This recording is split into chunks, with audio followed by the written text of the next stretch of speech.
Max, hello Max.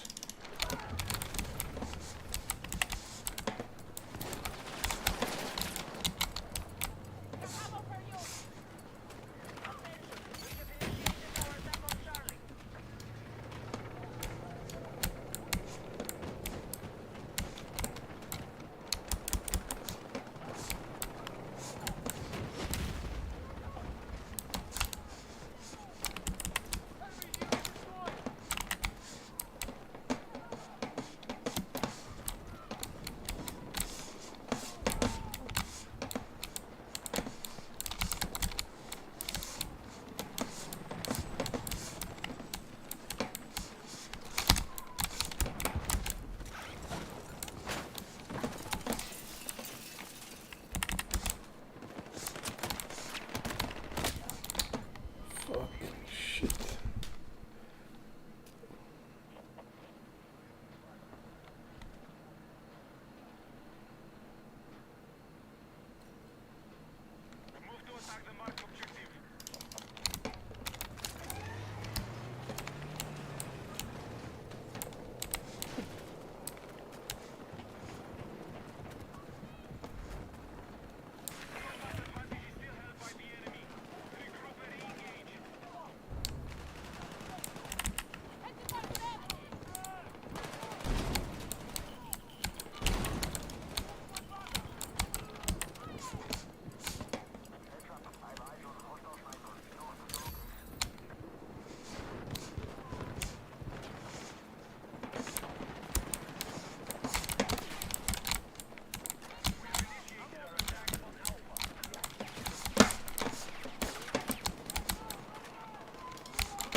Oh my god.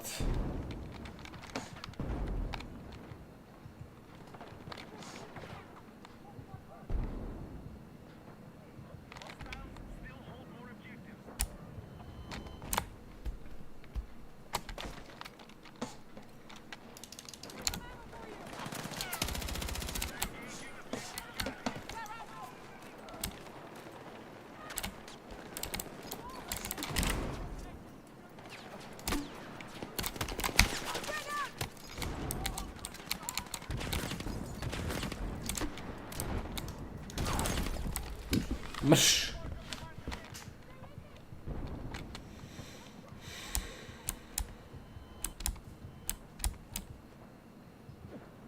Jel čora ovaj?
fuck am I doing?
Oh, what?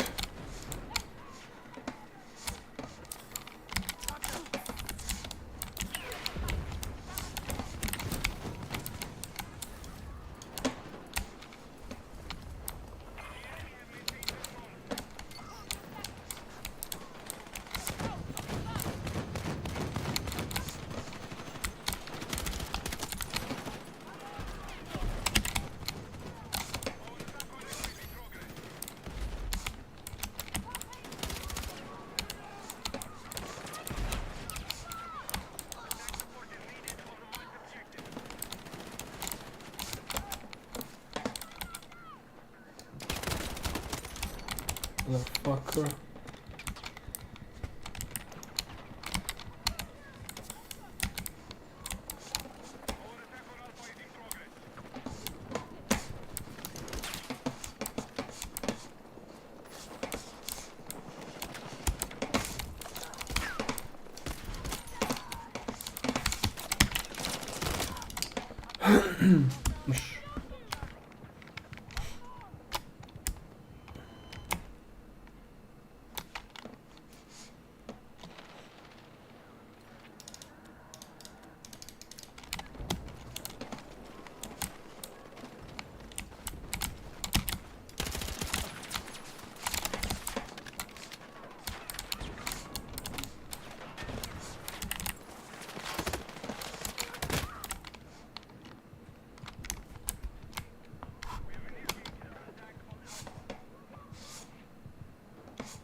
Brate, pa ne vidim ništa.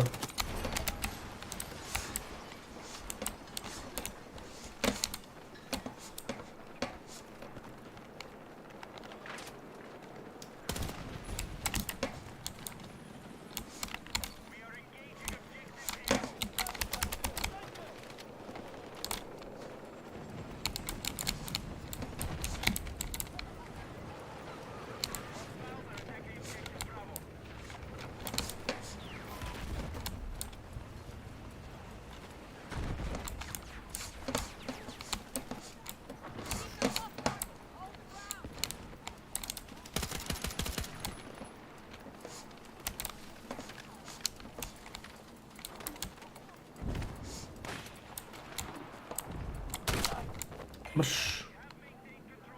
Ne mogu da vjerujem da me odande snajpa, uopće se ne vidi ništa.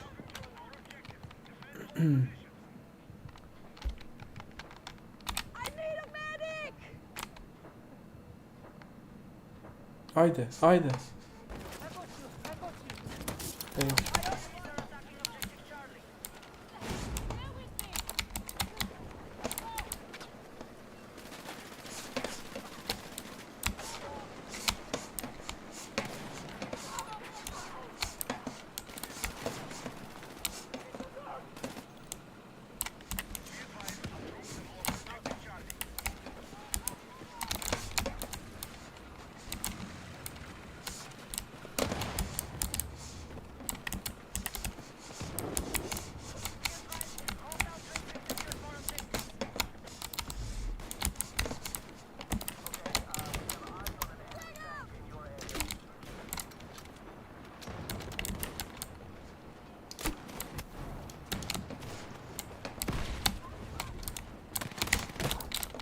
Mrš. Mrš!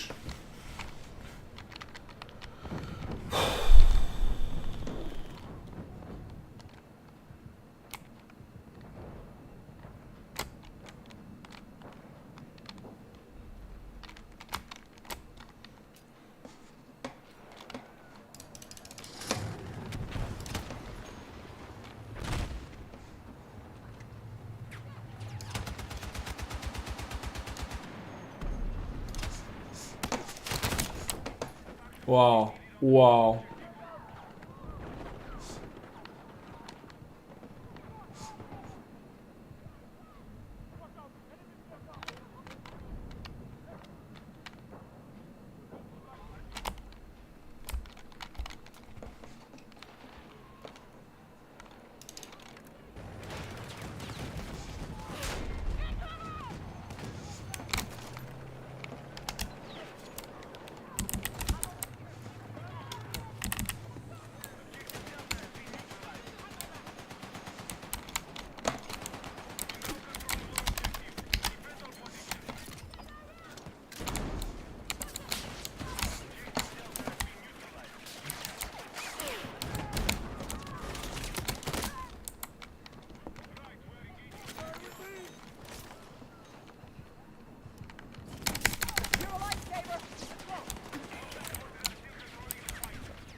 Brate, jel moguće? Znači, u sekundi te s puškom ubijete. Koja glupost.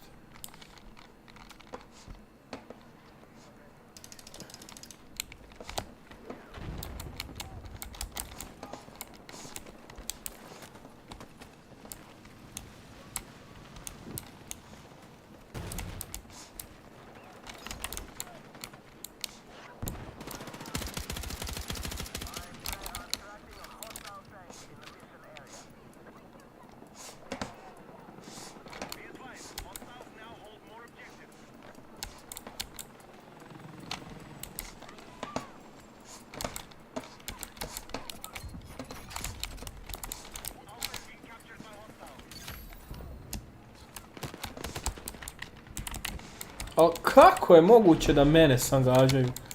Ono, zapitam se šta je ovo.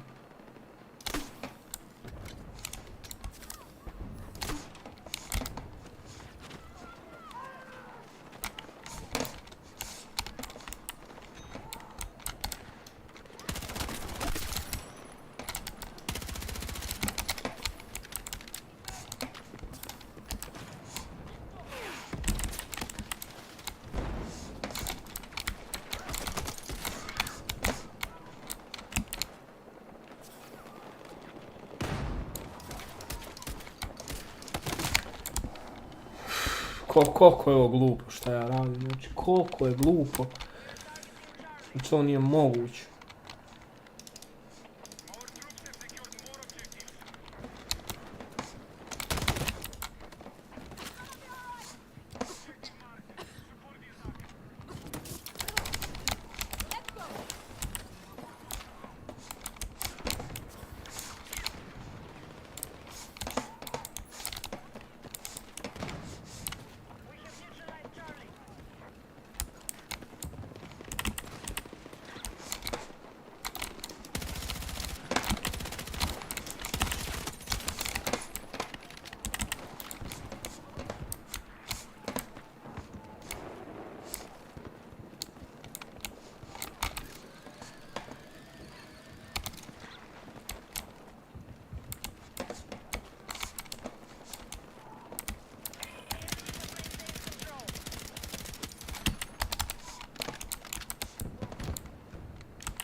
Molim.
Molim!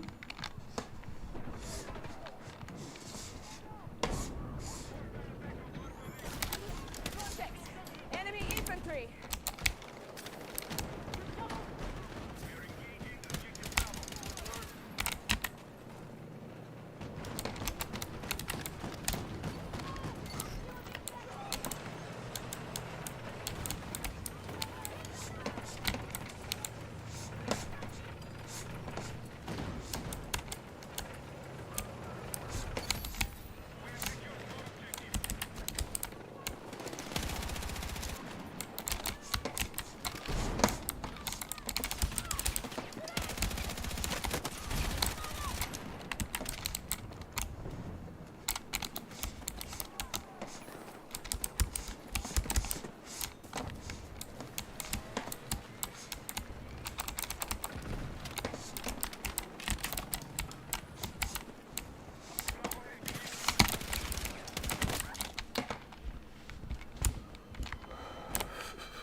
What?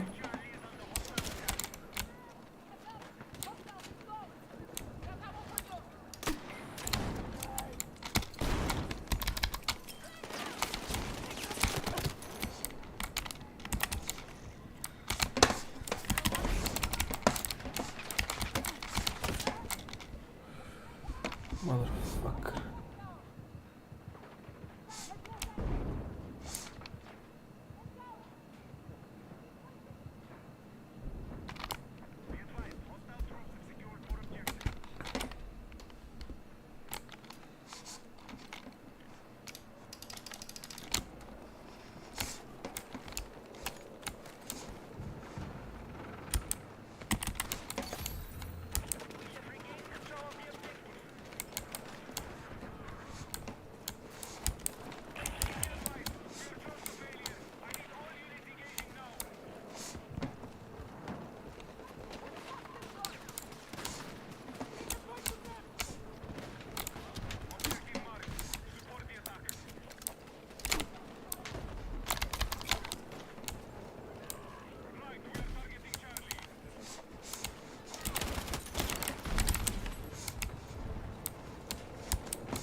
still in that sentence. Alright, let's.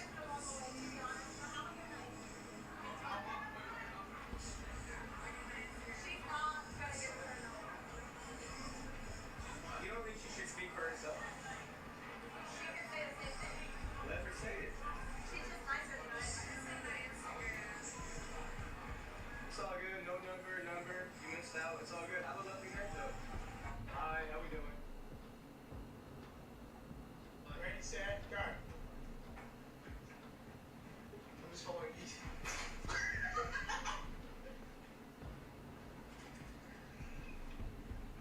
Beer pasta. Go.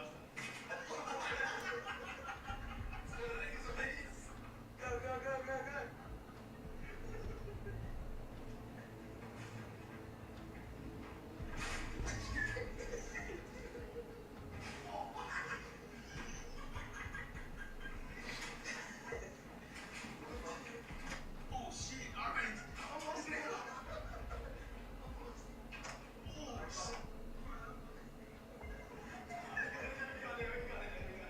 Ready, set.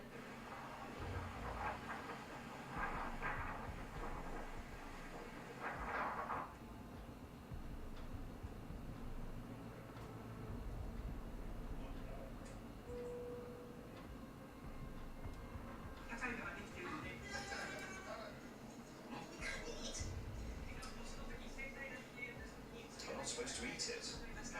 What am I supposed to do with it? There's another video from Battelfield with food.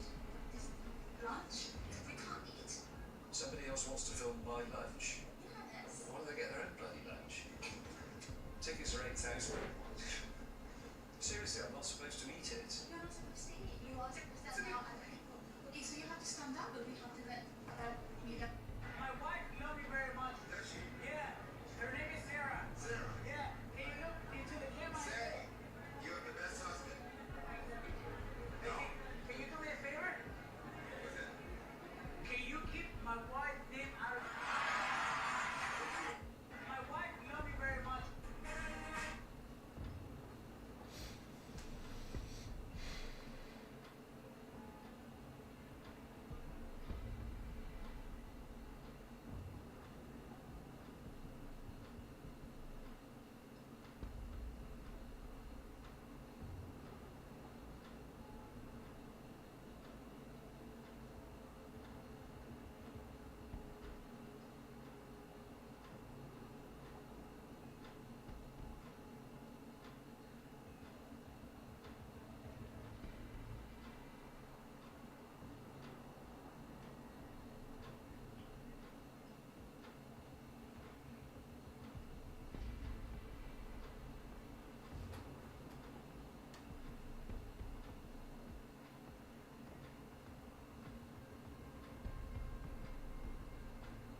u 16. Guler, još jedan dribling. Guler ide lopta u korner.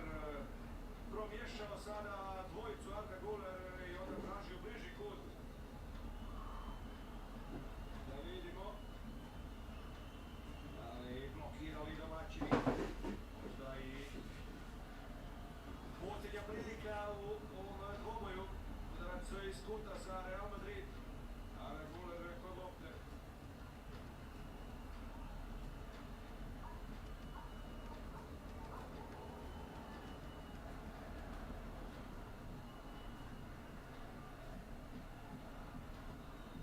Arda Guler ubačena Bellingema. Pad u 16 metara, pokazuje sudac samo na goal out.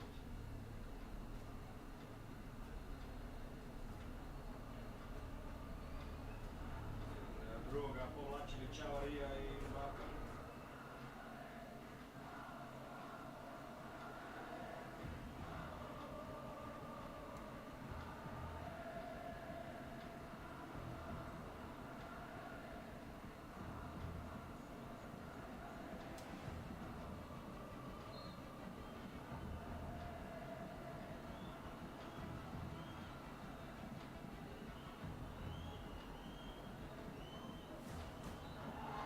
To je to. Rayo Vallecano 0, Real Madrid 0. Nakon dugo vremena Real nije uspio zabiti u domaćem prvenstvu. Xabi Alonso može biti zadovoljan s obzirom da su jedni drugi imali prilike nekako nepoštenije taj remi.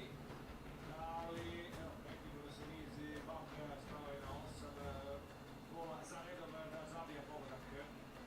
Oni su ovo različiti kiksom, ali s obzirom ako gledamo povijesti, ako gledamo koliko je teško ovdje pobijediti na Valjecasu, onda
Bro, jel moraš mene pogađat?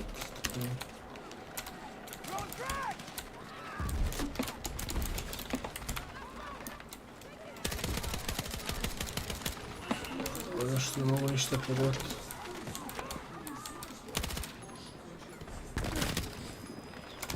Ok, imao sam sreće.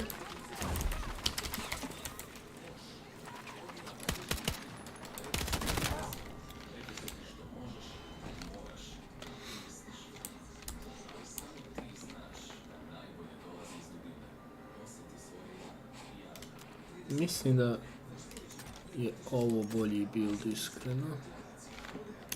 Samo tak i nije.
Molim.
Ajde miš.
be able to show you his abilities and gameplay. Zahen is intended to be a top laner, although he might also be viable as a jungler. He is a melee fighter that builds up his... Zahen's passive is champions filled with interrupted darkened glaive behind you. Zahen won't get during tips from Riot for gameplay. What's really important to know when playing as and against Zahen is that his abilities can stack his passive multiple times if he hits several champions. Zahen that multi-hits his W, E or ult is going to get his passive much faster than by hitting just one target. Riot recommends to play around your passive. Be cautious when it's not stacked and be more aggressive when you have a lot of stacks. When playing against Zahen, just try to kite him, as he doesn't have the best sticking power. Guys and girls, today we're going to teach you 5 pretty basic match skills that are very effective, and then we're also going to throw a little extra pretty over-the-top skill that you can use if you want to. And actually I've brought together the entire Unisport presenter crew, minus Will John, because he's out filming with Bruno Fernandes and Ruben Diaz and Frankie de Jong, so he's probably not too bothered. But the rest of us are here, and it's going to be a lot of fun, so let's do it. Oh! One of the feints that I enjoy to use that's very specific is the Berbatov spin. And it's really efficient if I'm on the left, I'm getting a pass that's slightly too long for me running towards the sideline. And what I do then is that I pull out the Berba spin, which looks like that. So essentially, it works really well because I'm not only closing down the ball and preventing it from going out of play, but the second that I stop the ball with the inside of my foot, Lag is going to think, okay, this guy's stopping. She's going to slow down to not just knock me over and make a free kick. So she's going to slow down as well, go down in her knees. And that means that I have the initiative, right? So when I come here, I step on the ball, turn my body, and then I continue the spinning motion that I've already started. And then I lift the ball away, and I'm basically out of the move. So it might look a little bit difficult and technical, but actually what you're doing is just you're running to the ball, you're stopping it, tapping it out. It's just a super easy flap, flap, then you move on. So boom, boom, boom, and you can keep running. My skill move is the L-drag. It's very efficient, it goes fast, and you get to use your body and get out of sticky situations anyway. First off is under pressure in a small area, you can stand and then suddenly move out fast. The second way that's really good to use it is if I either am being pressured from this side or I'm taking a bad first touch. So if I get the ball and my first touch goes here, but I want to go this way and I'm being pressured here, I can take it out here. The basics of the drill is that you're kind of using the motion of your body going this way and then dragging the ball the other way, which is why it's very effective to like trick opponents. You can also do it standing still just, but you need like a little jump and then you can move it back. You can also use it as a pass, like.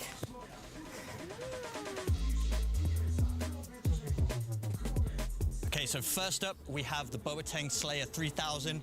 Boateng was a little bit busy today, so we're essentially doing the PWG Slayer 3000. It's a very simple move. You've seen Messi do it a bunch of times, and if it's executed right, it can literally put defenders on the floor. Defenders that have been playing professionally for many, many years. So what we're going to do here, especially if you're an inverted winger, this is going to be useful. We're acting like the goal is on the inside of PWG here. So what we're doing is we're dribbling at the defender. It's a cut inside, then we can make it seem like we're going to shoot. Little drawback of the leg, little extension of the arm, make it seem like we're going to strike the ball, and it's a cut down their weak side. As you can see, defender's lunging across. The back is exposed. If we put it down that side of the defender, easy enough to get away. I'm gonna show you my favorite match skill. So it's the inside step over. Super simple, but super efficient. I usually do it if I'm usually a defender. So if attacker is coming behind me and I'm just trying to, get him away, and I just go the other way. Since I'm super injured, I got my body double here to show you in full speed how it's done. All right, so the most important thing is that you really show dedication when you do it, and that it's really deceptive when you do it, so that you don't come to the ball and you're just like, oh, I hope they're moving, because they're not gonna move. So show them one more time. That's how it's done. All right, so step by step. First step, you wanna check where your opponent is, check behind the shoulder. You wanna do your step over the ball, regain balance, Take your standing foot and just explode from that foot.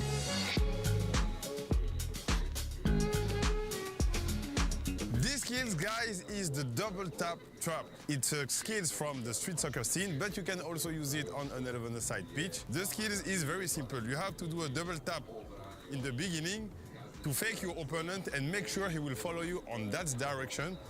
But when these skills become crazy, it's when you stop the ball. Bam, bam, bam. You see? That makes these skills efficient because the defender follow you on that direction, and at the end, all you have to do is go in on the other side. The most important things is the first step. You need to be really quick on the two touch. It needs to be like bam bam. It's okay if you miss it. It's okay. You just need to be like really quick on this first step. And then when you let the balls go, you need to wait a little bit to see your defender going, and then you stop the ball. When you see him body completely leave the position, you stop the ball. You take your strong foot to go in the other direction with the other feet. Full motion look like this. Bam, bam. Okay. Other side. Trust me, these skills work like 100%. Every time you will use it, it will work. I believe me. If it don't work, send me a message on Unisport and tell me, Traffy, I missed the ball. The coach make me out of the pitch, and I will teach you what you did wrong, okay? So that's it. All right, so after being humiliated by my friend Michael here, the only way to retaliate in the best way possible is to do an even more humiliating move. So that's why we have a simple move called the 7 MLC Destroyer 6000. What the hell? Oh my God. All right, so this is a quite simple move where you roll the ball like this. You've got your defender in the back or the side of you. You roll it across your body like this, and you let it bounce on your foot. And as the ball bounces up on your foot, you want to flick it over yourself and your opponent, or around, depends on how you like it. So there you go, my friends. 5 basic skills that you can use in matches, which are actually pretty effective if you do them right. And then an extra skill on top, because Phil, if you are brave. Now, of course, if you want to learn more skills, there is a playlist in the bottom corner of the screen. If you want new boots, click the link to Unisport right over there. And of course, make sure to subscribe to the channel with the notifications on. They drop the ball. It's the way it is. But we'll be signing off. Cheerio.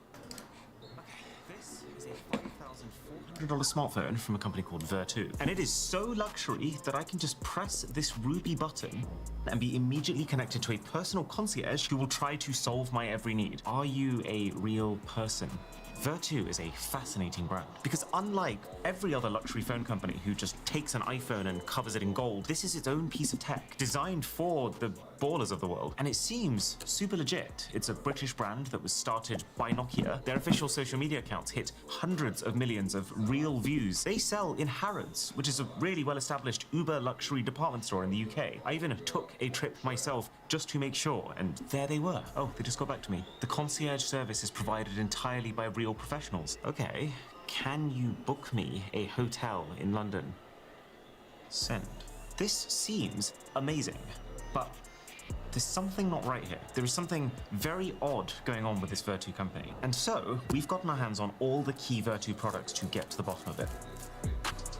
So that starts with probably the plushest packaging I've ever seen come with a tech product. Inside of which is their $4,300 smartwatch. Then we got their $6,300 Meta Vertu 2 smartphone.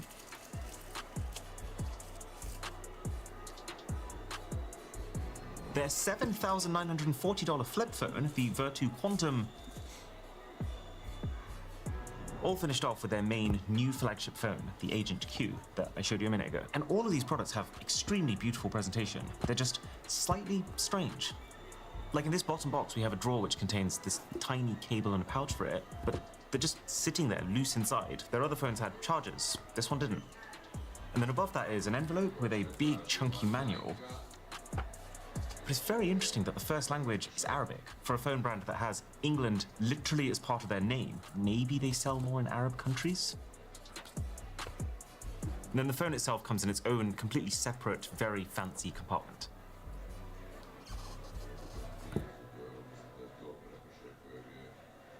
Here, they got back to me. They said, "It's my pleasure to assist you. May I know your preferred check-in date?" I want to make this specifically complex. Check-in, December 25th. Christmas, one of the busiest days of the year. Room that has a view of the London Eye, so this is going to absolutely require human involvement. And then a receptionist that can speak Hindi.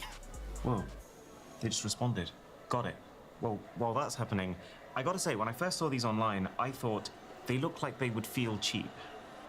But I can confirm they don't. Every single one of these products is about 50% heavier than they look, thanks to hundreds of stainless steel components that are all clearly designed to flex the craftsmanship that's gone into them with this hand-assembled aesthetic that has as many screws and mechanical pieces as possible. It has helped them to achieve their very clear objective, which is to make the iPhone look relatively plain by comparison. And it is making me feel like a freaking Bond villain with things like this hidden mechanism on the back. You push into the middle screws from the sides to pop out not one, but two physical SIM card trays that are completely toolless, which is actually such a big improvement from fiddling around with the SIM ejector. Okay, I forgot to give him the checkout date, so we'll say 2 days later, 27th. And then he said, because we need to verify both the room view and the availability of Hindi-speaking reception staff, it will take approximately 20 minutes.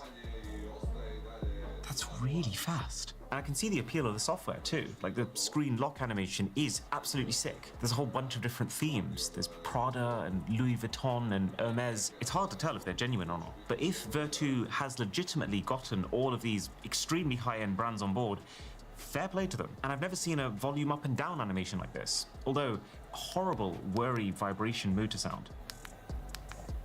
And that's kind of the issue too. Every time I notice that something is great, I notice something else is terrible. Like the speakers. So this is the iPhone.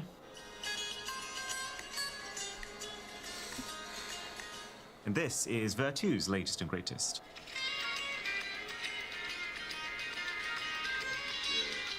Very shocking. Or the sheer inconsistency of having the sharpest, most angular phone body that I've ever used, but then paired with the most rounded looking display that makes the end result feel like an afterthought. Or the watch. This thing is so weighty and materially does feel like it would nicely match your gold-plated supercar. But when I use it, the main thing that I see is just the fact that the display is not very high resolution. So all of these supposedly luxury watch faces just look a bit soft and not convincingly like real watch faces. Plus, the crown is not very consistent at picking up when you're scrolling, and there's lots of apps where text doesn't feel properly formatted. Also, I'm not being funny, but where is the time? Or just the fact that this flip phone, intricately hand-assembled as it may be, with extra fancy cover screen customization befitting of its price, has a hinge that makes a concerning amount of noise when you open and close it. Let's see what Arthur has cooked up. Wait, what? They've actually found a hotel room that has the London Eye perfectly framed in the middle of the window to fill the entire view. It's so perfect, it almost makes me think they've AI generated it. But they are saying to me, I can book this room right now. It's an executive studio, 2 nights, £580. I'm actually curious though, that £580, is that the same, less, or more than what I would pay if I booked it myself? Oh, that's the room. So it's real, but this is £409 per night, which means this would cost me £818 to book on the site. Maybe they're using another site like booking.com. And then because this is the Opera browser, our sponsor, I can just drag one tab into another to instantly split screen them. Executive Studio City View. Wait, so they charge exactly £818 too. Book, please. Booking name, Richard Astley. Send. And now they want me to pay them on their PayPal account. That feels like such a Facebook marketplace thing to ask. Send money, £580. Add note. Thank you, Arthur. Okay, and now I guess I just take a photo and we send it to him. What a strange way of doing things in 2025. But I gotta say, I've never seen anything like this concierge feature before. And if it has actually just saved me hundreds of pounds, then that's kind of insane. Although, this is actually so unsettling. So you've got 6 different people that you can chat to. There's Arthur, Fiona, Samuel, Eleanor, Clara, and then Amber. These aren't real. Those are AI generated images. Can we expand to see more? Oh my god, yeah. That cannot be a real person. I mean, whose room looks like this? Chat with someone else. Fiona. This is the same chat. So how is it possible that they're real people if whoever you select has the same set of messages? It's gotta be AI. But then they're straight up telling me that they are real people. They seem to be texting like real people, and they're doing real people things, like taking my money. I have an idea. Park Plaza, how may I help you? I just wanted to check, has a booking been made for me? The name is Richard Astley. 26th of December till the 27th of December, correct? That is correct, yes. How was that booking made? Was it made over the phone? Over the website. Website. Okay. Do you have a contact detail for who actually made the booking? No, I do not. So the booking's legit. And I don't think an AI alone could have done all that. So there must be a person involved. But then it's not this person. So who is it? Okay, I think I've got it. But it's really strange. So I was in the process of booking another hotel using one of the other Vertu phones. The concierge had recommended one, and we got to the stage where all the details were essentially put together into one summarized message for me to confirm. Okay, fine. But then, bizarrely, they actually got back to me with a photo of the room that I was about to book, and they told me not to book it because it would be a bunk bed situation that wouldn't be comfortable. That feels smarter than any AI I've interacted with. But this is the crazy bit. They then recommended a different hotel, which they said they could get to me for £170. So I paid the money, but then I got this message. While we were in the process of verifying your payment, the final room at the previous property was regrettably taken. And I thought, oh, okay, this is it. This is where I find out I've been scammed and my money has actually been taken anyway. But instead, they upgraded me to the much higher-end Waldorf Hilton Hotel without me paying an extra penny. I checked the room rate online, and this Waldorf Hotel would have cost me £527 a night. And I've got the booking receipt from the hotel here. I can see that Vertu paid them in Chinese yuan, by the way, which is a little odd for a company with England in their name. But the point is, what they paid is the full price on my behalf, but without charging me any extra. So it looks like when you first message about anything, you're talking to AI. So up until this message where all the details of my ask were in one place, all AI. But then this is the point where that seemingly got handed over to a real person in China who checked what I was about to book, realized the bunk bed red flag, and then stayed with me until it was completely sorted. So everything about the way this concierge works feels so shady, but it does seem to pull through. I even asked it to organize me a trip to Korea, and in 24 hours they came back with a full 17-page Vertu branded PDF of all the stuff to do that even has a detailed budget breakdown and factors in my peanut allergy. It's just, how much can you trust a company who makes a website that looks like this? It might look pretty on the surface, but there are some very fundamental problems with it. And look at this. I've collected them all into one neat tab island that I can just collapse like this. So for starters, I can't see a single product photo that actually looks real. You can just tell from the lighting and the shadows that these have been edited in, which to me implies that there aren't actually a lot of people physically involved with these products. A little bit dodgy, but okay. I've got one of their guides over here, and I can't believe what I am reading. This is a post on the official Vertu website, which talks about the top 7 high-performance flip phones. I mean, just for starters, it says the best overall phone is the Samsung Galaxy Z Flip 7 Ultra, a smartphone that is not theirs and also doesn't exist. It could not be clearer that this is just AI-generated slop. They probably made hundreds of pages like this, designed with the sole purpose to just create more opportunities for people browsing the internet to stumble across Vertu. But the fact that this company is in Harrods, on the same floor as very established luxury brands and, funnily enough, also the over $100,000 Loewe headphones that we just featured in Luxury Tech. Plus the fact that Vertu themselves are selling phones all the way up to $100,000 and beyond. Yeah, I only got the base models. The fact that this company is stooping to that level is mind-blowing to me, and it really doesn't end, to be honest. There's a section here which shows the camera slider in action, but it's just so clearly faked. Like, between 0.4x and 1x, there should be a massive difference in magnification, but there just isn't. Or, like, between 1x and 5x, that is very clearly not 5 times zoom. They've just taken one very high-resolution photo that they are punching in and out of, but not even by the right amount. Intrusive thoughts are getting the better of me. Let's say we reverse image search that photo. Did they even take it? Oh, it's on Unsplash. Taken by a photographer on a Canon EOS R6. This is not just sloppy, this is fishy, right? And also just half the stuff they write in their promo materials, it doesn't make any sense. Quantum coating weaves stardust, folds in hand holds universe. It's really making me feel like this is not as big of a team as the company wants you to believe. The customer service number, +86, that's China. And then the head office is in Hong Kong. The only other thing I'm wondering is there's a personal concierge phone number on the phone. That's the same as the customer service number. Also, China. Started to make sense why they paid the hotel in yuan. This is it. I think we've got to the crux of it. So Vertu now is a very different company to the Vertu that first started. So they were actually founded as a subsidiary of Nokia. They were making ultra high-end phones handcrafted in Britain, but then Nokia sold them. Vertu got sold to a Swedish private equity group, then sold to Hong Kong-based Golden Holdings in 2015, then sold to a Turkish businessman in 2017, only for the company to then run into some pretty serious financial problems. I've got a report right here from the Telegraph that says Vertu had an accounting deficit of 128 million in 2017. That led to all of their 200 UK staff being laid off, and then the closure and then later demolishing of that UK factory. No way. We're here. I'm literally standing at the exact spot where that factory used to be, and it's an Aldi. I'm gonna go out on a limb here and say that they aren't selling Vertu phones in there. So everyone thought this company was dead forever, only for it to then magically reappear a year later in 2018. Same brand, but quietly in the background, seemingly a new company with a different director, a different set of accounts, and now Hong Kong/China-based operations, as opposed to this lovely establishment in Church Crookham in the middle of England. And also clearly a brand new strategy for social media. You know, the only way I even realized Vertu was back is because this TikTok popped up completely unprompted on my feed. There's 3 people who have Vertu phones, there's 1 person who has an iPhone, and then they just throw the iPhone away.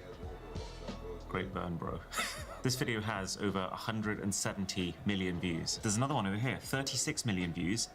It's just an unboxing of their phone. But then, doesn't it seem a little bit weird that this is an uber luxury brand that isn't verified, by the way, and has very clear grammar errors in the bio?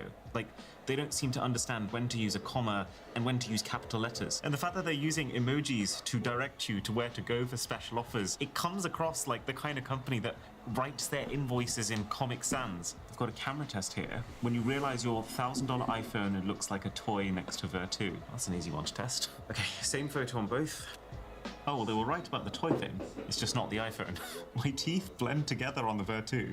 Now, the phones do some pretty interesting AI camera things. Like, you can pull up any image and use text to change things in that image. And you can even convert an image into a video with seemingly no guardrails, even when you're using it for human subjects, too. The other thing I noticed while messing around with the camera is that this app looks very familiar. This is the Vertu camera app, and this is the Chinese phone maker ZTE's camera app. And this makes a lot of sense. Phone company that now has its operations in China feels like a small team, not nearly enough to develop an entire Android skin from scratch. So instead, licenses the Android skin from another company that is still niche enough that it wouldn't be obvious who they're copying from, and niche enough that they'd be willing to do so. It turns out, when you start looking for it, you can see traces of ZTE all over these devices. Vertu have tried to hide them. Like, if you download a device info app, it will tell you that the manufacturer is Vertu. But when you dig deep, if you go into the legal documents or you find the actual names of the processes running in the background, the evidence is there. The good news is that there is no ZTE device that exactly matches all the hardware specs of any of these phones. So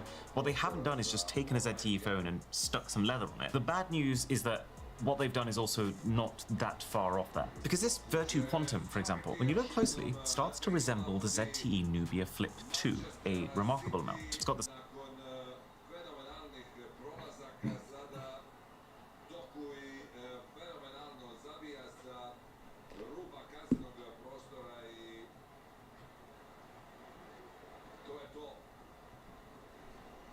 the same camera layout, it's got the same cover screen size. And yeah, this Vertu has a much more powerful Snapdragon chip than the MediaTek one in the Nubia. Then I was just curious, so I delved into the device info on this, and 4,325 mAh battery on this Vertu. That is such a specific, unique number, and it is also exactly what ZTE has on their Flip 2.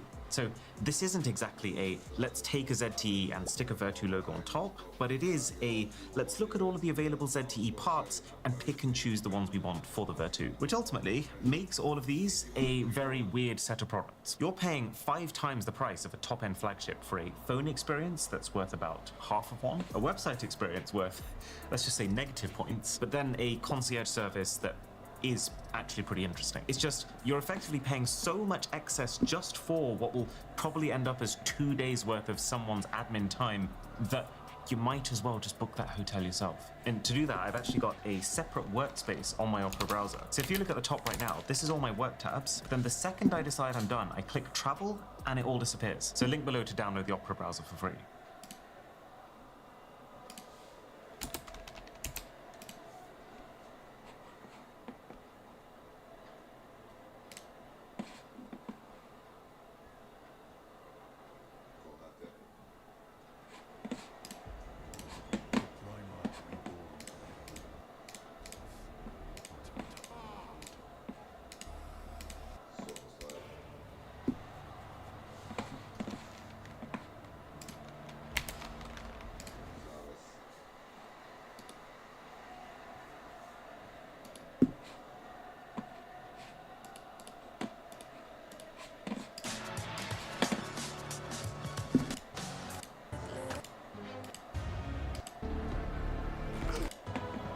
Already seen at home where like T1 roster has done so well internationally together, but domestically they've kind of been stymied by Gen G. I just think it's crazy that Keria, Guma, Owner are all making their own case for being the greatest of all time in their position.